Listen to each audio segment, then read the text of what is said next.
क्या हुआ? चलो हो गया, शुरू करें अब? हो गया, चलो चलो चलो ठीक है। गुड इवनिंग, शुरू करते हैं। हम लोग क्या पढ़ रहे थे? हम लोग लास्ट क्लास में कॉस्ट चैप्टर पढ़ रहे थे, जिसमें हम लोग टोटल कॉस्ट और वेरिएबल कॉस्ट का ग्राफ पढ़े थे, है ना। साथ में लास्ट आखिरी पॉइंट लिखे थे कि सेमी वेरिएबल का कॉस्ट का कर्व भी सेम होता है टोटल कॉस्ट के साथ, ठीक है। अब आगे चलते हैं एवरेज कॉस्ट में, रिवीजन बाद में करेंगे, पहले चलते हैं एवरेज कॉस्ट। क्या होता है एवरेज कॉस्ट? बताओ, नाम से पता है तुमको।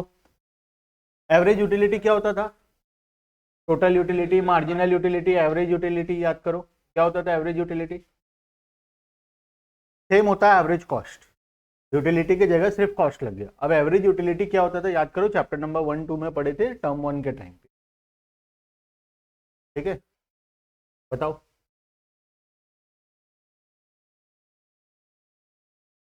बोलो बोलो, एवरेज यूटिलिटी क्या होता है? एवरेज यूटिलिटी, यूटिलिटी चैप्टर कौन सा था? चैप्टर 2 में था ना शायद। हाँ, total utility by number of unit consumed. Average utility मतलब total utility divided by number of units consume, यही था, है ना। वैसे एवरेज कॉस्ट क्या होगा? टोटल कॉस्ट डिवाइडेड बाय क्या डिवाइड करेंगे, किस चीज से डिवाइड करेंगे? Production unit. Total cost divided by number of units produce, ठीक है। जितना यूनिट प्रोड्यूस किए और जितना टोटल खर्चा लगा तो उससे हमारा क्या निकल जाएगा? एवरेज कॉस्ट निकल जाएगा, ठीक है। चलो मार्किंग करते हैं। The per unit cost explain the relationship between cost and output is more in a more realistic manner. From the total fixed cost, total variable cost and total cost we can obtain per unit cost. अब तीन प्रकार का per unit cost होता है, देखना। एक होता है एवरेज फिक्स्ड कॉस्ट, एक होता है एवरेज वेरिएबल कॉस्ट और तीसरा होता है एवरेज टोटल कॉस्ट, ठीक है। तुमको ये तीन टर्म का मतलब मालूम है, फिक्स्ड कॉस्ट क्या होता है, वेरिएबल कॉस्ट क्या होता है और टोटल कॉस्ट क्या होता है। तुमको सिर्फ समझना है, तीनों के सामने जब एवरेज लग जाएगा तो उसका मीनिंग क्या चेंज होगा। अब तुम बताओ एवरेज फिक्स्ड कॉस्ट क्या होगा? Formula total fixed cost divided by number of unit. वैसे एवरेज वेरिएबल कॉस्ट क्या होगा? Total variable cost divided by number of units. और वैसे total cost, average total cost क्या होगा? Total cost divided by number of units, ठीक है। अब कॉमन सेंस का बात बताओ, क्या क्या average fixed cost plus average variable cost, average fixed cost plus average variable cost को टोटल करूं तो क्या निकलेगा?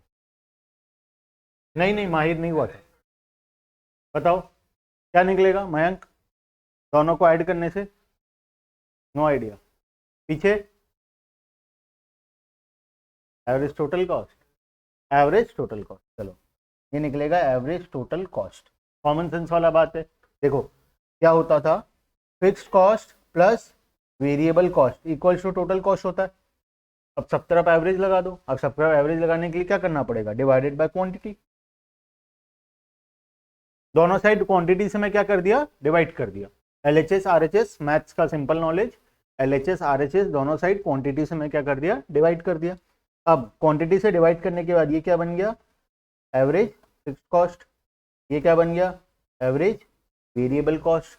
और ये क्या बन गया, एवरेज टोटल कॉस्ट। ठीक है, आ गया सेम फॉर्मूला। ठीक है, चलो अब आता है average fixed cost.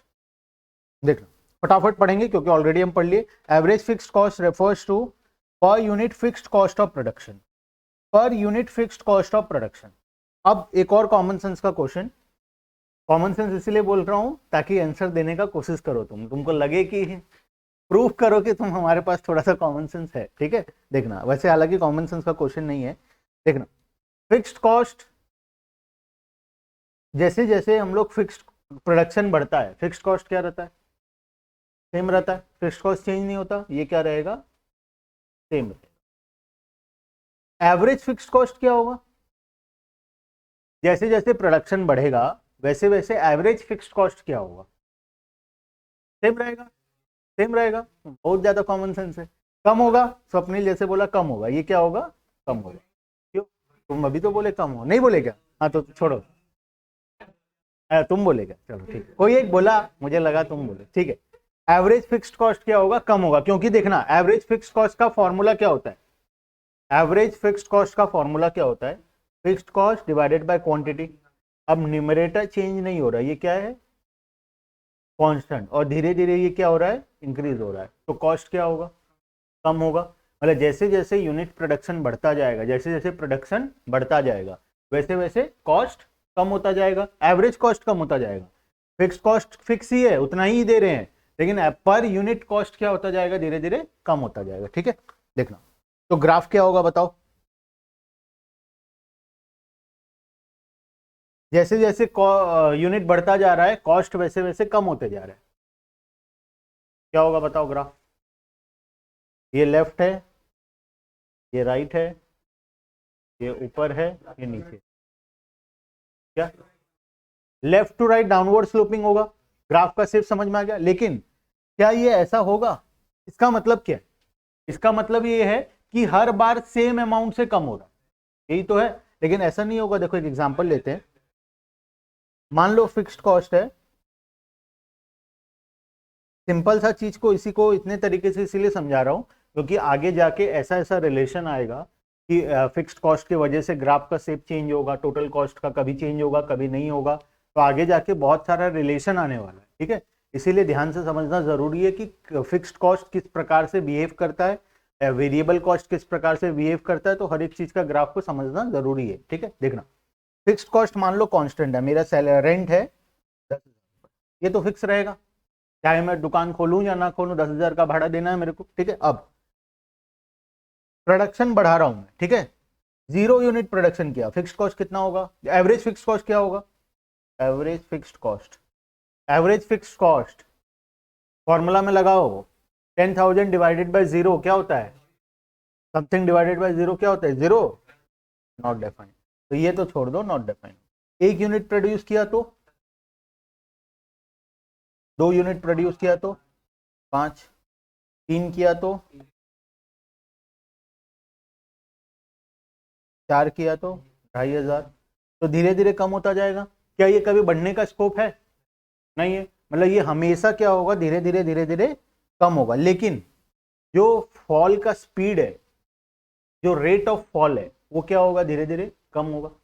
Rate of fall मतलब स्टार्टिंग में कितने परसेंट से गिरा, ये 50% से गिरा, उसके बाद कितने परसेंट से गिरा, ये 16.67% से गिरा, कैलकुलेट कर लेना घर में आराम से। ठीक है, उसके बाद यहाँ से यहाँ कैलकुलेट करोगे तो और कम से गिरा, यहाँ से अगर कैलकुलेट करोगे तो कितना आ रहा है, और स्लो से फॉल हुआ, 6वां में गया तब और स्लो हुआ, 7वां में गया तब और स्लो हुआ, तो धीरे धीरे धीरे धीरे जाके अगर मैं तुमको बोलूं कि मैं 10,000 यूनिट प्रोडक्शन करूंगा, अगर मैं 10,000 यूनिट प्रोडक्शन करूंगा,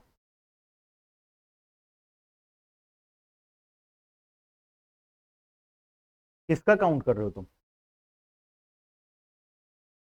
पहले 50% किसका निकाले थे, कहां से चेंज देखे थे? 10,000 से 5,000 में देखे थे, अभी ये 5,000 से चेंज हुआ था, ठीक है। अब कितना से चेंज हो रहा है? 1600 से ना, 16,666 से, ठीक है। तो उसको परसेंटेज निकाल लेना, जो भी है 16 है या 33 जो भी है देख लेना, निकाल लेना, ठीक है। अब आगे बात करते हैं हम लोग। सात, वैसे मैं मान लो बोलूं तुमको मैं 10,000 यूनिट प्रोडक्शन करूंगा, तो कॉस्ट क्या आएगा? एवरेज कॉस्ट 1 रुपीज, ठीक है। 20,000 करूं तो 0.5। अब देखो, जब मैं इसका ग्राफ बनाऊंगा तो ग्राफ कुछ ऐसा बनेगा,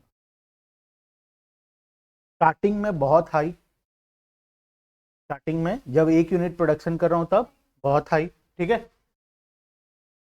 उसके बाद धीरे धीरे धीरे धीरे कम होते होते यहां से आया आया आया आया आया आया, कम होते होते होते,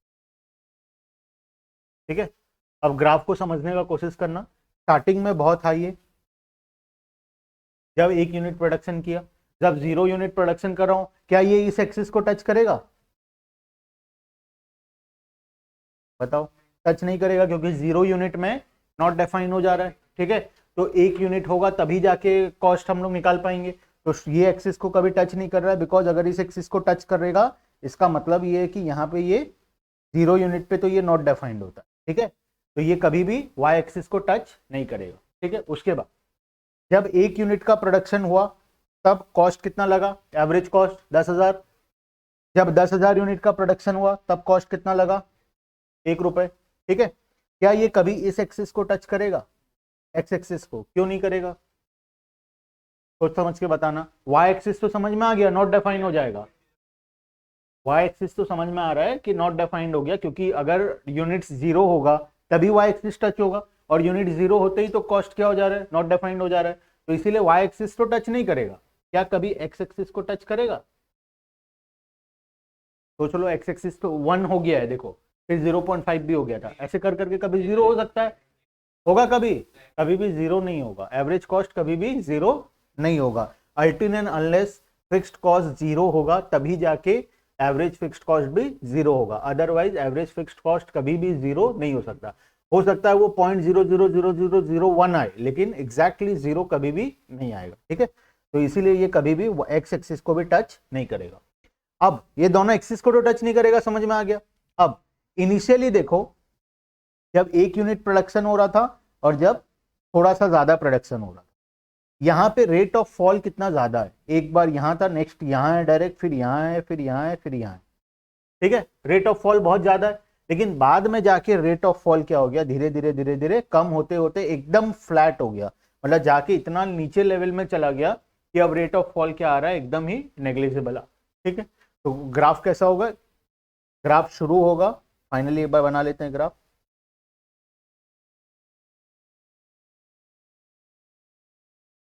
एक्स एक्सिस है, वाई एक्सिस है, कभी भी एक्सिस को टच नहीं करेगा, शुरू होगा हाइयर लेवल से, ठीक है। इसको बोलते हैं रेक्टेंगुलर हाइपरबोला, ठीक है। इस ग्राफ को बोलते हैं रेक्टेंगुलर हाइपरबोला, मैं लिखवा दूंगा, रेक्टेंगुलर हाइपरबोला, ठीक है। तो फिक्स्ड एवरेज फिक्स्ड कॉस्ट का ग्राफ कैसा होता है? रेक्टेंगुलर हाइपरबोला होता है। रेक्टेंगुलर हाइपरबोला अनपढ़ लोगों को समझ में नहीं आएगा, को समझाने के लिए left to right downward sloping, starting में रेट ऑफ फॉल बहुत ज्यादा होगा, बाद में रेट ऑफ फॉल बहुत कम होगा, ठीक है। अब आते हैं बुक में, एवरेज फिक्स्ड कॉस्ट। देखो यहाँ पे वही बताया, 0 यूनिट में नॉट डिफाइंड, ठीक है। 12 रुपए फिक्स्ड कॉस्ट था, 0 यूनिट में नॉट डिफाइंड, और जाके 5 यूनिट तक लेके बताया जहां पे 2.4 कॉस्ट, ठीक है। ग्राफ कैसा है? ग्राफ शुरू हुआ हाइयर लेवल में, लेफ्ट साइड डाउनवर्ड स्लोपिंग गया, लेकिन स्टार्टिंग में रेट ऑफ फॉल बहुत ज्यादा है, बाद में जाके ग्राफ ऑलमोस्ट फ्लैट हो गया, जहां पे रेट ऑफ फॉल बहुत कम है, ठीक है। इस ग्राफ को बोलते हैं, अच्छा लिखा हुआ भी, average fixed cost curve is a rectangular hyperbola. that is area under the curve remain the same at all points. ठीक है, रेक्टेंगुलर हाइपरबोला होता है, इसको मार्क कर लेना रेक्टेंगुलर, क्योंकि एमसीक्यू क्वेश्चन, अगर एग्जाम एमसीक्यू होता है तो फिर बहुत इंपॉर्टेंट है क्वेश्चन के लिए। रिटर्न होगा तो रेक्टेंगुलर हाइपरबोला वगैरह नहीं आएगा, लेकिन अगर एमसीक्यू होता है तो मोस्ट चांसेस है ये सब क्वेश्चन आएगा। ठीक है, नेक्स्ट, अब ये पढ़ना तुम्हारा काम।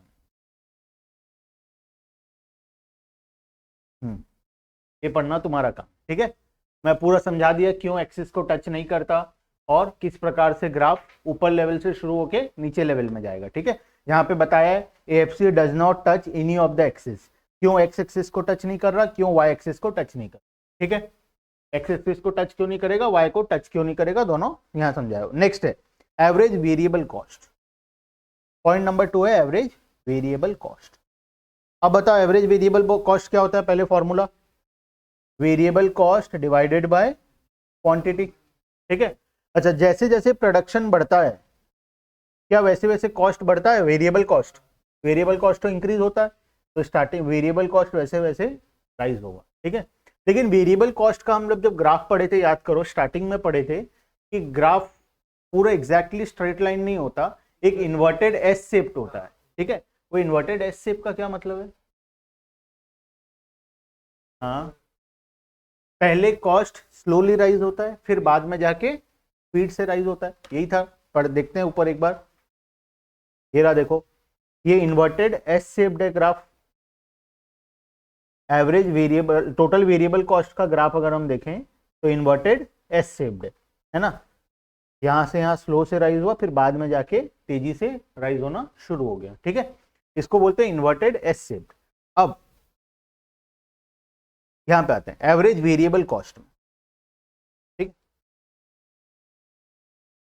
Average variable cost refers to per unit variable cost of production. It is calculated by dividing total variable cost by total output.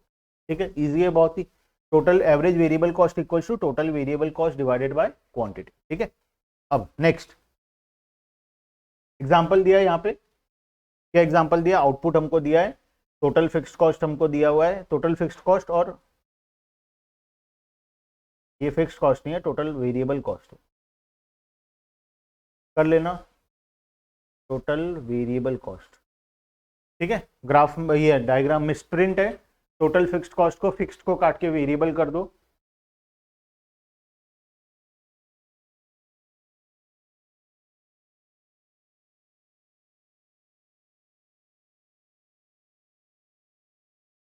ये ऊपर से कॉपी कर लिया टेबल को, जो टाइप किया है बुक वो ऊपर से कॉपी कर लिया टेबल को।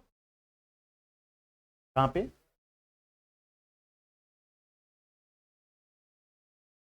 फोर्टीन बाई थ्री, अच्छा ठीक है, 15 डिवाइडेड बाय,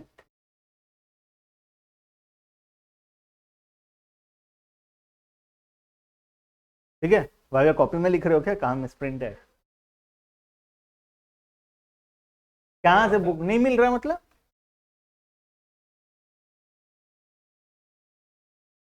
देखना घर के आसपास जो कबाड़ी वाला है उसके पास मिले।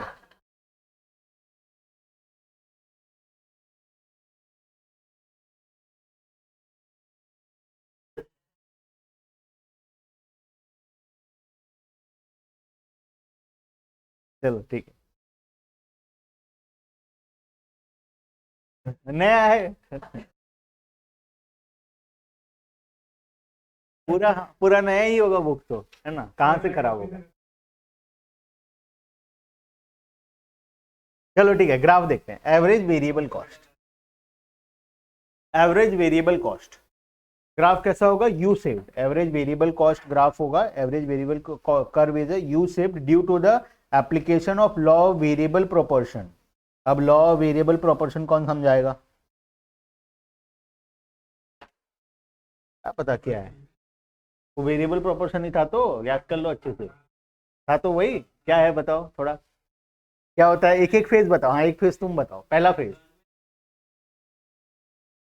इंक्रीजिंग रेट पे इंक्रीज होगा फेज नंबर 1 पे, फेज 2 पे क्या होगा साची, डिक्रीजिंग रेट पे इंक्रीज होगा, उसके बाद क्या होता है मयंक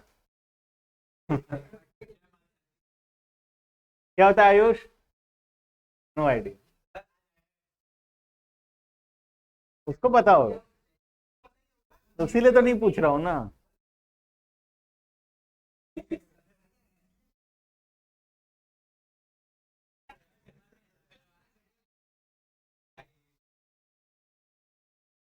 ठीक है, ठीक है, ठीक है।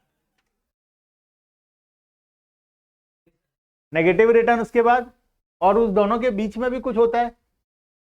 फेज 2 और 3 के बीच में कोई एक ऐसा पॉइंट आता है जहां पे मैक्सिमम होता है। मैक्सिमम होता है ना। और उसी पॉइंट पे मार्जिनल क्या होता है? मार्जिनल कॉस्ट क्या होता है? मार्जिनल प्रोडक्ट उसी पॉइंट पे जीरो होता है ना। मतलब फेज 1 पे इंक्रीजिंग रेट पे इंक्रीज होगा, फेज 2 पे डिक्रीजिंग रेट पे इंक्रीज होगा, उसके बाद मैक्सिमम पॉइंट आएगा, और उसके बाद फेज 3 आएगा जहां पे नेगेटिव रिटर्न्स होगा। ठीक है, देखना। हाँ माहिर, चलो ठीक है। देखना, इनिशियली एवरेज वेरिएबल कॉस्ट का यहां से मार्क करना, यहां से मार्किंग करना, ये पैराग्राफ को ऑलमोस्ट मार्किंग करना है यहाँ। Average variable cost curve falls due to increasing return to the factor with better utilisation of fixed and variable factor. Initially क्या होता है? एवरेज वेरिएबल कॉस्ट कम होता है ना। क्यों कम हो रहा है एवरेज वेरिएबल कॉस्ट? बिकॉज जैसे जैसे प्रोडक्शन, क्योंकि याद करो एक लेबर के आने से 20 यूनिट का एक्स्ट्रा प्रोडक्शन हो रहा था स्टार्टिंग में, तो पर यूनिट कॉस्ट क्या होगा? कम होगा, है ना। एक लेबर आया, उसका सैलरी 100 रुपए, कॉस्ट कितना, प्रोडक्शन कितना से बढ़ा? 20 यूनिट से बढ़ा। सेकेंड लेबर, थर्ड लेबर जब आया था तब फिर से 100 रुपए का कॉस्ट लगा था, लेकिन प्रोडक्शन कितने से बढ़ा था? 30 यूनिट से बढ़ा था। तो धीरे धीरे एवरेज कॉस्ट अगर हम निकालें, जितना से कॉस्ट राइज हो रहा है डिवाइडेड बाय जितना एक्स्ट्रा हम लोगों को प्रोडक्शन हो रहा है, तो एवरेज कॉस्ट क्या होगा? कम आएगा स्टार्टिंग में। तो स्टार्टिंग में due to law variable proportion, initially average variable cost क्या होता है? कम होता है।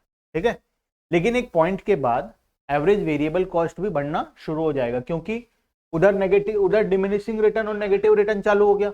एक लेबर आ रहा है तो उसकी वजह से ज्यादा प्रोडक्शन हो नहीं पा रहा है, अब ज्यादा प्रोडक्शन हो नहीं पा रहा है तो एवरेज कॉस्ट बढ़ जा रहा है ना। तो यहां से उसके बाद क्या होगा? एवरेज वेरिएबल कॉस्ट बढ़ना शुरू हो जाए।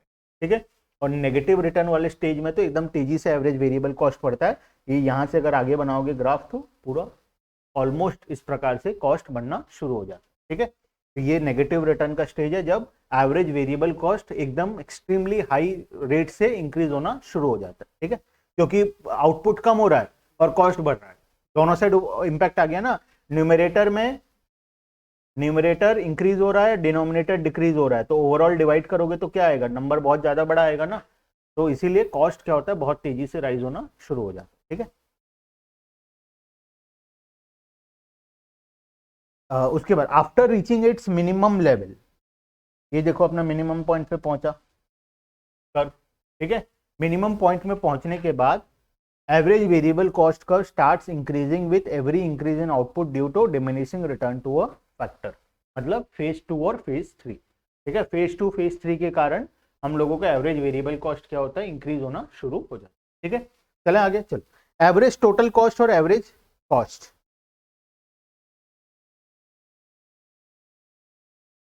देखना। Average cost refers to the per unit total cost of production. It is calculated by dividing total cost by total output. अभी तक हम एवरेज क्या क्या पढ़े थे? एवरेज फिक्स पढ़े पहले, उसके बाद एवरेज वेरिएबल पढ़े, अब आता है एवरेज टोटल कॉस्ट का बारे। एवरेज टोटल कॉस्ट, टोटल में कौन कौन इंक्लूडेड है? फिक्स्ड और वेरिएबल दोनों इंक्लूडेड है। अब फॉर्मूला क्या होगा? Total cost divided by quantity. तो इसको हम ऐसा भी लिख सकते हैं, टोटल कॉस्ट को क्या लिख सकते हैं? Fixed cost plus variable cost divided by quantity. तो इसको ऐसा भी लिख सकते हैं, fixed cost divided by quantity plus variable cost divided by quantity. ये क्या हो गया? Average fixed cost. ये क्या हो गया? Average variable cost. ठीक है, तो फॉर्मूला घूम फिर के वही आ रहा है जो स्टार्टिंग में हम लोग पढ़े थे। Average cost equals to average fixed cost plus average variable cost.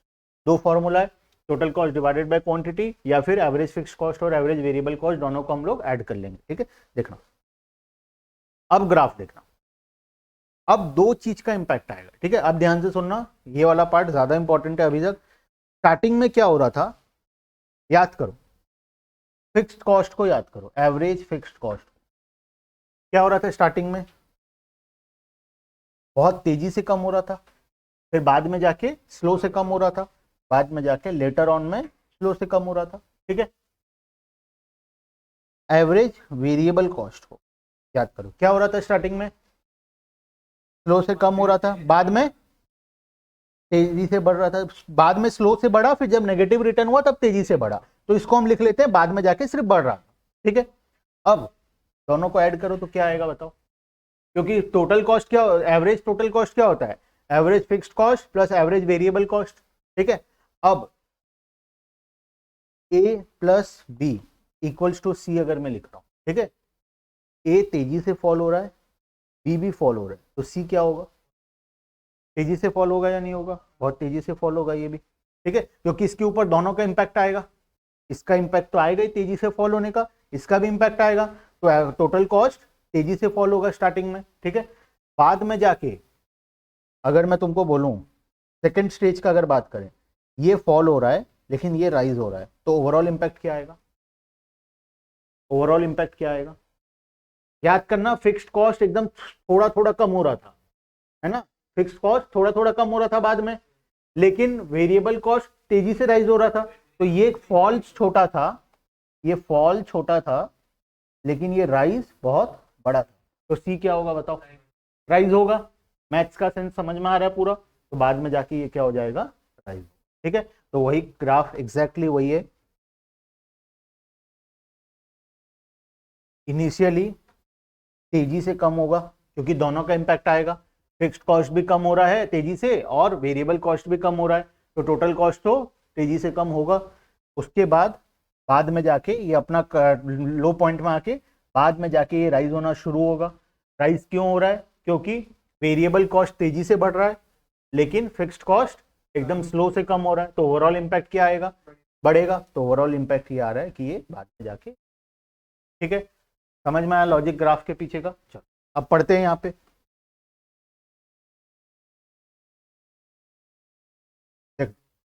like average variable cost, average cost also initially falls with increase in output। जैसे जैसे आउटपुट राइज होगा स्टार्टिंग में एवरेज कॉस्ट फॉल करेगा। ठीक है, owns the output rise it's optimum level, जब output अपने optimum level में पहुंच जाएगा उसके बाद, ऑप्टिमम लेवल मतलब, ऑप्टिमम मतलब मैक्सिमम लेवल, मैक्सिमम किसको बोलते हैं, मैक्सिमम लेवल किसको बोलते हैं, एक ऐसा लेवल जो जहां तक हम लोग मतलब वो फैक्ट्री में टोटल उतना ही प्रोड्यूस हो सकता है उसको मैक्सिमम बोलते हैं। ऑप्टिमम और मैक्सिमम अलग अलग चीज। ऑप्टिमम मतलब एक ऐसा लेवल जहां पे कॉस्ट ऑफ प्रोडक्शन बहुत कम आ रहा है, हाँ, कॉस्ट मिनिमम जहां पे होगा। ठीक है, ऑप्टिमम लेवल मतलब एक ऐसा लेवल जहां पे, हाँ, अभी जब हम लोग कॉस्ट चैप्टर सिर्फ पढ़ रहे हैं, जब रेवेन्यू और कॉस्ट को मिला के हम लोग मार्केट चैप्टर में जाएंगे तब ऑप्टिमम लेवल का मतलब होता है जहां पे हमको मैक्सिमम प्रॉफिट हो रहा है, कॉस्ट मिनिमम होगा तो हमको प्रॉफिट ज्यादा होगा, ये सोचना गलत है। ठीक है, ये जो अभी तक इकोनॉमिक्स को सही से नहीं पढ़ा है उनको लगता है कि हम अगर कॉस्ट को कम कर लेंगे तो हमारा प्रॉफिट मैक्सिमम हो जाएगा, ऐसा नहीं होता है कभी भी। ठीक है, कॉस्ट कम होगा तो प्रॉफिट बढ़ेगा लेकिन मैक्सिमम प्रॉफिट होगा ये गारंटी नहीं है अभी। ठीक है, उसका समझ में आएगा कॉन्सेप्ट जब हम लोग मार्केट चैप्टर पढ़ेंगे कि मैक्सिमम प्रॉफिट कैसे पहुंच सकता है, किसी भी बिजनेस में मैक्सिमम प्रॉफिट कैसे पहुंचा जाएगा। मैक्सिमम प्रॉफिट पहुंचने का तरीका ये नहीं है कि सिर्फ सेल्स को बढ़ा लो या फिर सिर्फ कॉस्ट को कम कर लो, दोनों तरीके से मैक्सिमम प्रॉफिट में नहीं पहुंच सकता। हाँ, तुम्हारा प्रॉफिट इंक्रीज जरूर होगा, सेल्स को बढ़ा लोगे तो प्रॉफिट इंक्रीज होगा, कॉस्ट को कम कर लोगे तो भी प्रॉफिट इंक्रीज होगा, लेकिन मैक्सिमम प्रॉफिट तक नहीं पहुंच। मैक्सिमम प्रॉफिट मतलब एक ऐसा पॉइंट, उससे ज्यादा कोई और कमा नहीं सकता उस वजह से, तुम सबसे ऑप्टिमम लेवल में सबसे अच्छा पैसा वहां से कमा रहे हो। ठीक है, उसका लेवल कुछ और होता है, वो हम लोग मार्केट चैप्टर में जाके पढ़ेंगे। ठीक है, अब ऑप्टिमम लेवल का मतलब होता है एक ऐसा लेवल जहां पे कॉस्ट हमको क्या आ रहा है, कम आ रहा है। ठीक है, अब एवरेज कॉस्ट स्टार्ट्स राइजिंग, उसके बाद एवरेज कॉस्ट क्या होगा, राइज करना शुरू होगा। It can be better understood with the help of the table, छोड़ दो टेबल हमको नहीं पढ़ना है, हम लोग ग्राफ का मतलब समझ लिए पूरा, टेबल होमवर्क है आराम से पढ़ना घर में, छुट्टी का टाइम चल रहा है ना, सुबह तो छुट्टी है और क्या, हाँ समझ रहा हूँ मैं, ऑनलाइन क्लास और तुम्हारा तकलीफ भी है ना, ऑनलाइन क्लास चल रहा है, वाह। Average cost curve is a U-shaped curve. It means average cost initially falls in the first phase and after reaching it's minimum point second phase it starts rising third phase. ठीक है, first phase में average cost क्या हो रहा है, कम हो रहा है। सेकेंड फेज में अपना मिनिमम लेवल में पहुंचा, थर्ड फेज में वो राइज करना शुरू कर दिया। ठीक है, क्यों ऐसा हो रहा है, कौन सा एक्सप्लेन करेगा तीनों पॉइंट को, पहले क्यों फॉल हो रहा है, फिर क्यों मिनिमम में गया और क्यों राइज होना शुरू। हाँ, ये बोलेगा मेरे को अच्छा लगा कि सर मेरे को इस काबिल समझे कि मेरे से पूछे, है ना कि नहीं।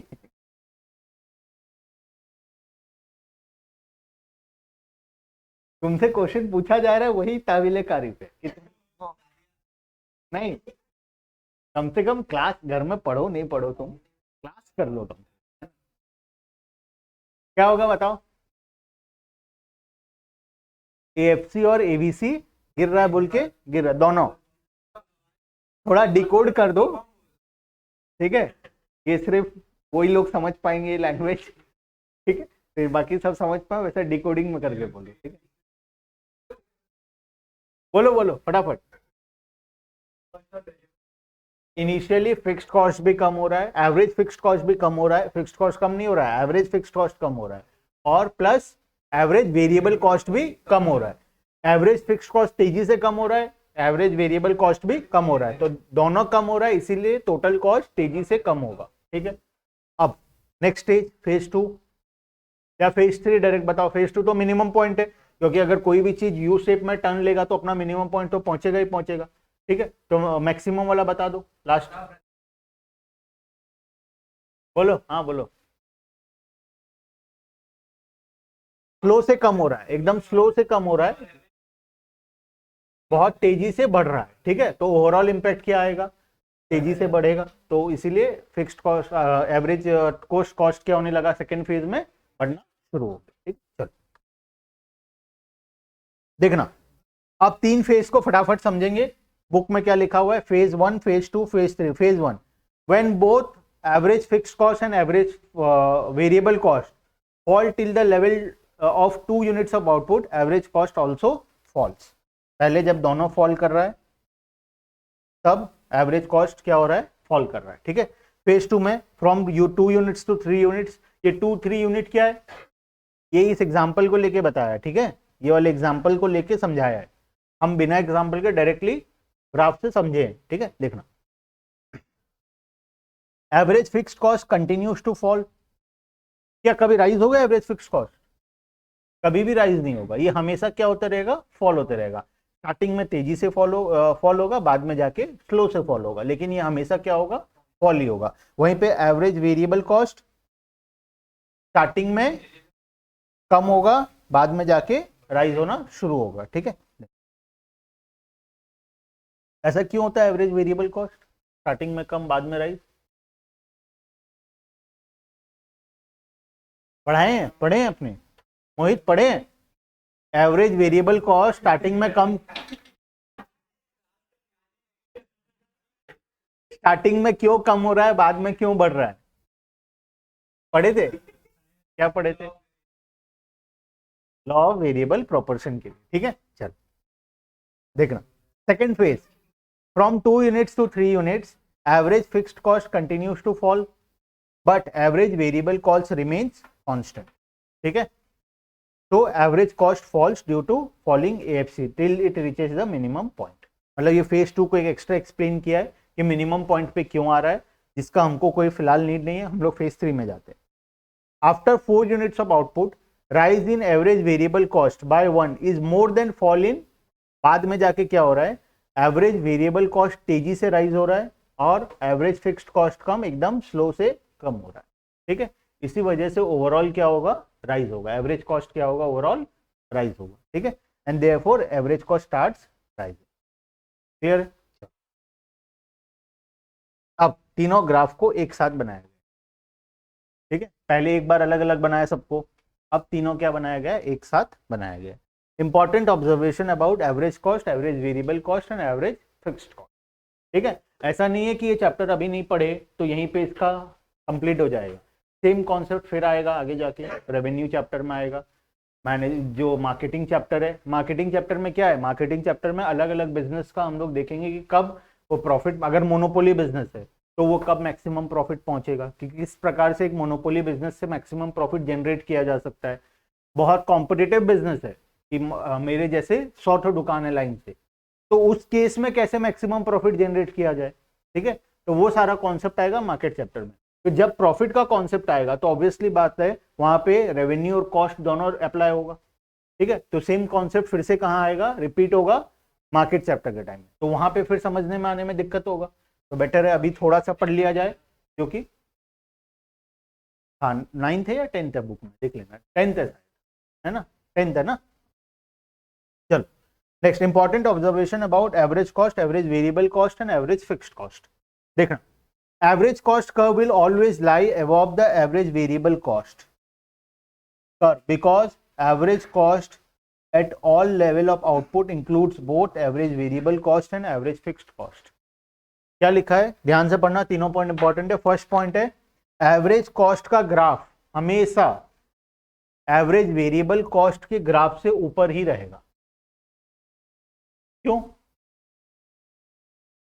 एवरेज कॉस्ट का ग्राफ हमेशा एवरेज वेरिएबल कॉस्ट के ग्राफ से ऊपर रहे, क्योंकि average variable, average total cost में एक और कंपोनेंट है फिक्स्ड कॉस्ट, तो ऑब्वियसली एवरेज वेरिएबल कॉस्ट तो हमेशा ज्यादा रहेगा ही ना, एवरेज कॉस्ट तो हमेशा ज्यादा रहेगा ही एवरेज वेरिएबल कॉस्ट से, क्योंकि average variable cost plus average fixed cost equals to average cost, ठीक है। तो ऑब्वियस सा बात है इससे तो ये हमेशा ज्यादा रहेगा ही रहेगा, एवरेज कॉस्ट तो हमेशा ज्यादा रहेगा ही ना, और एवरेज वेरिएबल कॉस्ट तो हमेशा कम ही रहेगा, क्योंकि एक फिक्स कॉस्ट भी तो है, फिक्स कॉस्ट 0 रहेगा, तो एवरेज वेरिएबल कॉस्ट किसके साथ इक्वल होगा, एवरेज कॉस्ट के साथ इक्वल। क्या एवरेज वेरिएबल कॉस्ट कभी एवरेज कॉस्ट से ज्यादा हो सकता है? इम्पॉसिबल है, हो ही नहीं सकता। इसीलिए फर्स्ट पॉइंट में लिखा है एवरेज कॉस्ट ग्राफ जो है, देखो वो हमेशा एवरेज वेरिएबल कॉस्ट के ग्राफ के ऊपर है, कभी भी उसको टच नहीं किया या कभी भी उसके नीचे नहीं गया, वो हमेशा क्या है, उसके ऊपर है, ठीक है। उसके बाद point number 2, average variable cost reaches is minimum point, average variable cost अपने मिनिमम पॉइंट पे रीच होगा at the level of output lower than that point B at the, misprint है, पढ़ लेता हूं एक बार मैं खुद। Average variable cost reaches is minimum point at the level of output lower than that of average cost, because when average variable cost is at its minimum point, average cost still falling because of falling AFC। घर पे तो तुम समझ ही नहीं पाओगे, ध्यान से सुन लेना, इसीलिए समझ में आए शायद, है ना। जो लैंग्वेज लिखा हुआ है वो लैंग्वेज घर पे तो समझ में आएगा ही नहीं पढ़ने से, ठीक है। देखना क्या लिखा है, ध्यान से पढ़ना। Average variable cost reaches it's minimum point, average variable cost graph कौन सा है, ये है, ये अपने मिनिमम पॉइंट पे पहुंचेगा, मिनिमम पॉइंट मतलब पूरा lower point. Average variable cost को अलग से बनाते हैं अपने यहाँ साइड में, कैसा होता था ग्राफ, ठीक है। तो ये अपने मिनिमम पॉइंट पे पहुंचेगा या नहीं पहुंचेगा, अगर कोई भी चीज यू टर्न ले रहा है तो वो अपने मिनिमम पॉइंट पे एक बार तो पहुंचेगा ही ना, तभी तो वहां से फिर ऊपर जाना शुरू होगा तो ऊपर जाएगा, तो ये अपने मिनिमम पॉइंट पे पहुंचेगा।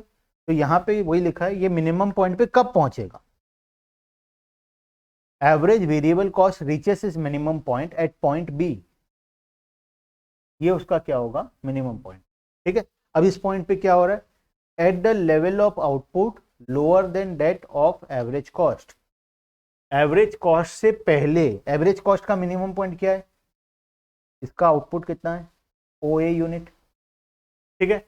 लेकिन एवरेज वेरिएबल कॉस्ट का मिनिमम पॉइंट क्या है, तो पहले मिनिमम पॉइंट पे कौन पहुंच रहा है,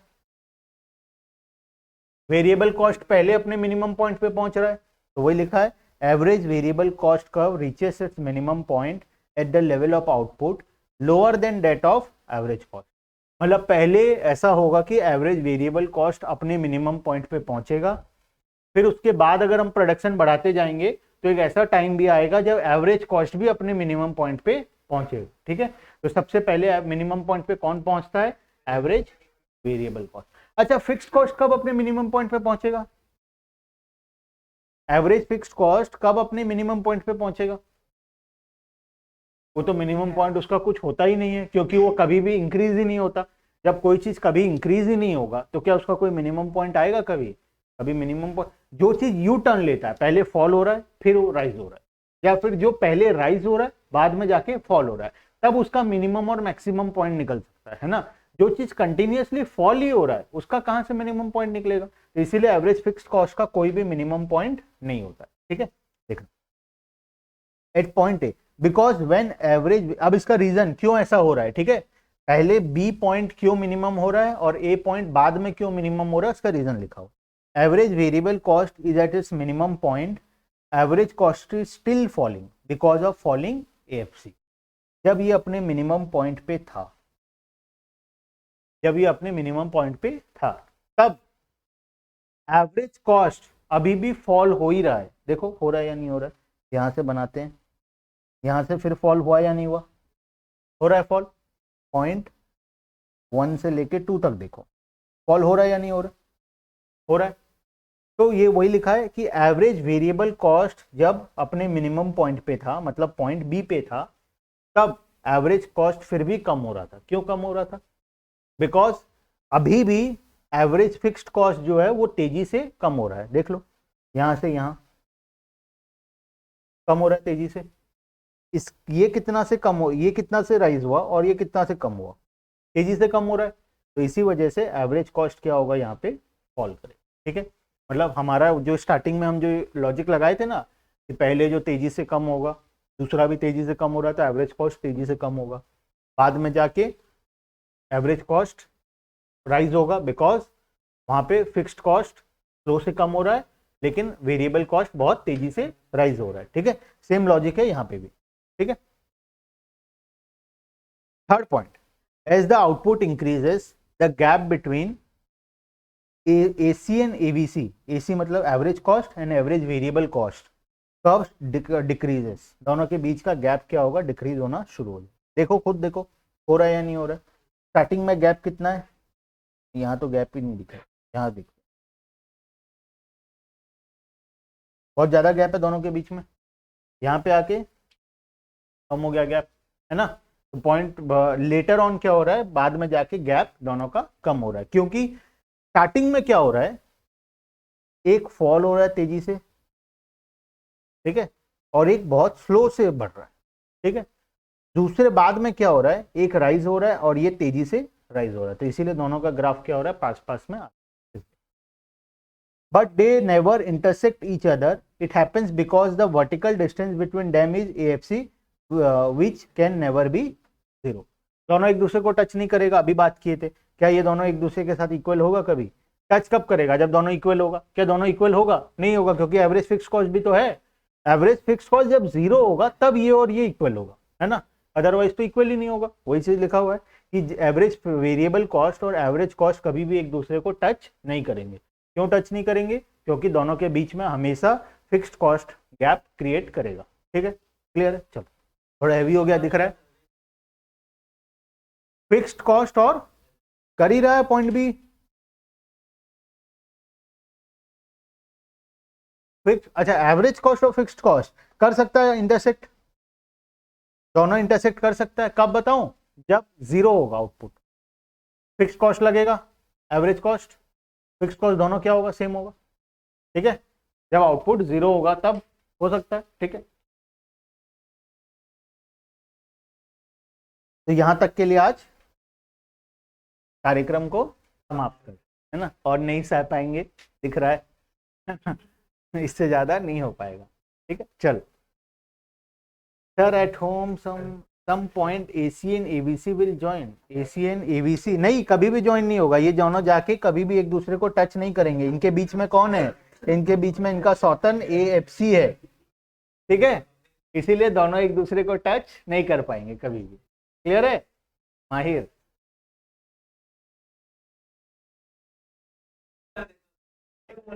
क्या मजा करना, मेरे साथ करो ना, देखता हूं। नहीं मानेंगे, करो मजा करो। चलो ठीक है, तो बाकी का डिस्कशन नेक्स्ट क्लास में। ठीक है, बाय बाय।